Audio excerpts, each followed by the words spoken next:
पिछले 3 महीनों में सोने के दामों में 17% तक की गिरावट के बाद देश में इन दिनों सोने में निवेश काफी तेजी से बढ़ा है। लोग शादी की खरीदारी अभी से करनी शुरू कर दी है। उन्हें आशंका है कि कहीं यह सोना मई जून तक उनके पकड़ से बाहर ना हो जाए, इसलिए बाजार में सोने की खरीदारी बढ़ गई है।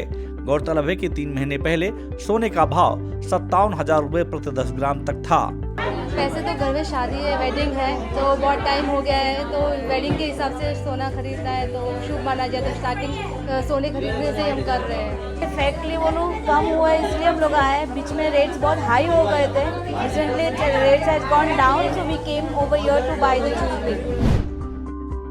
पिछले एक सप्ताह में सोने और चांदी के दामों में आई गिरावट की खास वजह यह है कि अंतर्राष्ट्रीय बाजार में डॉलर का मूल्य गिरने और कोविड की दूसरी लहर की वजह से इसका सीधा असर रुपए पर पड़ा है, जिसके चलते आने वाले दिनों में यह गिरावट जारी रह सकती है। सोने में गिरावट रहेगी, ये जरूर मेरा मानना है कि सोने में गिरावट रहेगी, चांदी में भी गिरावट रहेगी।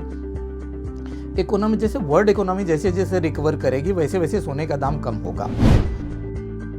पिछले 2 हफ्ते से सोने और चांदी के दामों में आ रही गिरावट का असर अब बैंकों पर पड़ने लगा है। सोना के बदले लोन देने वाले बैंकों के सामने इन दिनों एक नई चुनौती खड़ी हो गई है। सोने के गिरते दामों के चलते अब बैंकें लोन अगेंस्ट गोल्ड की नीतियों में बदलाव की तैयारी शुरू कर दी है। गोल्ड रिफाइनर राजेश एक्सपोर्ट ने घोषणा की है कि कंपनी को जर्मनी से 1352 करोड़ रुपए का बड़ा ऑर्डर मिला है। कोविड के इस संकट की घड़ी में यह अब तक का सबसे बड़ा ऑर्डर है।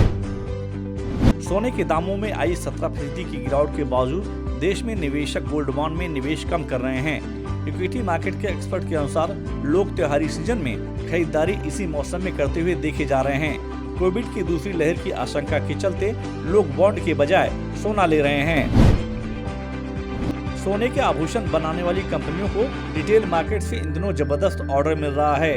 रिटेल मार्केट में एकाएक आभूषणों की मांग के चलते आभूषण बनाने वाली कंपनियों का काम काफी बढ़ गया है और यह कंपनियां दिन रात ऑर्डर पूरा करने में लग गई हैं। देश में कोविड मरीजों की बढ़ती संख्या को देखते हुए सोने के आभूषण बनाने वाली कंपनियों को आशंका है कि यदि कहीं दोबारा लॉकडाउन लग गया तो वह ग्राहकों को ऑर्डर की सप्लाई नहीं कर पाएंगे।